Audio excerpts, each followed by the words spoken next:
अंत भला तो सब भला। रोली की शादी उसके माँ बाप एक आलसी लड़के से करा देते हैं। चलो, रोली की शादी हुई और हमने गंगा नहाई। और क्या, बेटियां तो होती ही हैं बोझ। हाँ, पर अब क्या चिंता, उतार तो दिया बोझ तुमने, अब वो लोग समझे। ससुराल में रोली का पति कहता है, देखो, मैं कोई काम नहीं करता, ये बात तुम्हारे मम्मी पापा को बता दी थी मैंने। अब जो किराया आता है दुकान का, उसी से घर का गुजारा करना है। कभी भूल से भी कोशिश ना करना किसी चीज की डिमांड की। क्या मम्मी पापा को पता था कि आप कोई काम नहीं करते?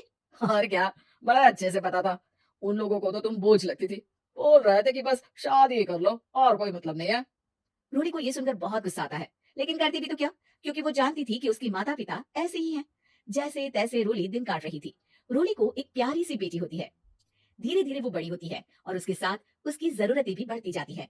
सुनिए जी, अब तो सिमी बड़ी हो रही है, उसका स्कूल में दाखिला कराना है। मैंने अब तक तो जैसे तैसे समय काट लिया, लेकिन मैं बच्चे की परवरिश में कोई कमी नहीं रखूंगी। अरे क्या है यार, अब तो लगता है कोई ना कोई काम ढूंढना ही पड़ेगा। अब पति रोज काम की तलाश में जाता और बिना किसी काम के वापस आ जाता। रोली समझ जाती है कि पति के अंदर अब काम करने की क्षमता नहीं है। वो बेटी को उच्च शिक्षा देने के लिए कुछ करना चाहती थी, लेकिन करती तो क्या करती। एक दिन रोली की सहेली कहती है, रोली, मेरी कोई औलाद नहीं है। अगर तू मेरी औलाद को जन्म दे तो मैं तुझे तेरे मुंह मांगे पैसे दूंगी। अरे, तेरी औलाद को मैं कैसे जन्म दे सकती हूँ? सरोगेसी से।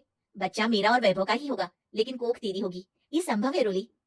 रोली कुछ सोच कर कहती है, मुझे मंजूर है, लेकिन मैं इसका 2 लाख रुपया लूंगी। अरे कोई बात नहीं, मुझे मंजूर है। रोली खुश हो जाती है कि एक बच्चा पैदा करने का उसे 2 लाख रुपया मिलेगा। वो घर आकर पति को बताती है, वो भी खुश हो जाता है। अब क्या था, डॉक्टर के पास जाकर सहेली का बच्चा रोली की कोख में पलने लगता है। मुझे 20,000 चाहिए मेरे बेटी के एडमिशन के लिए। हाँ हाँ ठीक है, मैं उसके एडमिशन से लेकर सारे खर्चे उसके अकाउंट में डाल रही हूँ। रोली की बेटी का एडमिशन हो जाता है। रोली को लगता है कि वो अब सब कुछ ठीक कर देगी। दिन और महीने आगे बढ़ते हैं। अब एक दिन, एक बात कहूँ जी, काश इस बच्चे को मैं रख पाती। मैं अब इससे काफी जुड़ गई हूँ। अरे यार, पता नहीं किसका बच्चा है, अपने पास है ना अपनी मुन्नी। हाँ, लेकिन अब मैं भी इस बच्चे से जुड़ाव फील करने लगी हूँ। लेकिन मैं ये जानती हूँ कि ये मेरा बच्चा नहीं है। दोनों की जिंदगी ठीक चल रही थी, लेकिन कहते ना कि सुख का पल ज्यादा लंबा नहीं होता। एक दिन रोली की सहेली का फोन आता है, रोली, मुझे अब ये बच्चा नहीं चाहिए, मैं अपने पति को छोड़ रही हूँ। अरे लेकिन मुझे पैसों की जरूरत है, बच्चा तुम्हारा है, मैं क्या करूंगी? सहेली बिना कुछ बोले फोन काट देती है, फोन स्विच ऑफ कर देती है। लेकिन रोली के जीवन का तूफान यही नहीं रुकता। रोली, मैं इतना भार नहीं उठा सकता। आज पढ़ाई का पैसा मांग रही हो, कल को शादी, कॉलेज और पता नहीं क्या क्या।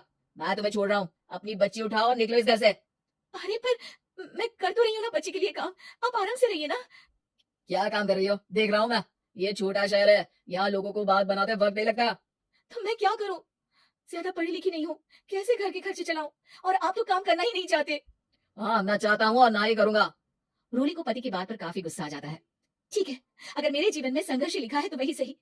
इस वक्त पति होने के नाते आपको मेरा साथ देना चाहिए था, लेकिन नहीं, आपने तो इस हाल में मुझे घर से बाहर निकालने की बात कह डाली। देखो, ये सारी फालतू की बातों के लिए वक्त नहीं है मेरे पास। रोली, जिसकी कोख में किसी और का बच्चा था और साथ छोटी सी बेटी, पति का घर छोड़कर रास्ते पर आ जाती है। रोली के पास मायके के सिवा दूसरा कोई रास्ता नहीं होता। अरे रोली कैसी है, कितने दिनों के लिए आई है? हमेशा के लिए माँ। वो माँ को सारी बात बता देती है। ओए लड़की, इतनी हिम्मत का काम कर लिया। अरे ना ना, यहाँ कोई जगह नहीं है। तुम तो अपना बोरिया बिस्तर उठाओ और निकलो यहाँ से। रोली के पास अब मायके का रास्ता भी नहीं बचता। वो चुपचाप बच्ची को लेकर जा रही थी कि उसे दर्द होता है और वो डॉक्टर के पास चली जाती है। और फिर वहां वो एक प्यारे से बेटे को जन्म देती है। कितना प्यारा है, कितने अभागे हैं इसके माँ बाप, जो इसके पैदा होने पर भी नहीं है। तभी वहां डॉक्टर आ जाती है। रोली, बच्चे के पिता तुमसे मिलना चाहते हैं। आपका बहुत बहुत शुक्रिया। मैं इस बच्चे को पालूंगा, भले ही इसकी माँ ने इसे छोड़ दिया हो, पर मैं अपनी जिम्मेदारी निभाऊंगा। तो क्या आप मुझे इसके पैदा करने के लिए जिन पैसों की बात हुई थी वो भी देंगे? हाँ, और साथ ही आप चाहे तो मेरे घर में रहकर मेरे बच्चे की देखभाल भी कर सकती हैं। मैं उसके लिए आपको सैलरी दे दिया करूंगा। रोली को लगता है कि जैसे भगवान ने उसके लिए सुकून का रास्ता खोल दिया। वो अब मुकेश के साथ उसके घर चली जाती है, जहाँ रहकर वो उस बच्चे की देखरेख करती है। अब मुकेश के घर को रोली अच्छे से संभाल लेती है, उसके लिए खाना बनाने से लेकर बच्चों की देखभाल और घर की देखरेख। धीरे धीरे मुकेश को रोली से प्यार हो जाता है। रोली, तुम्हारी बेटी और मेरा बेटा बिल्कुल भाई बहन की तरह साथ रहते हैं। हाँ, आखिर है तो एक ही कोख के बच्चे, अटैचमेंट तो होगा ही ना। रोली, तुमने घर और मुझे दोनों को संभाल लिया। ये तो मेरा काम है।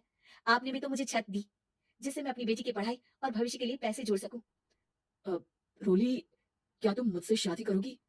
मैं जानता हूँ तुम्हारी भी शादी कुछ खास अच्छी नहीं रही। रोली को मुकेश की बात ठीक लगती है।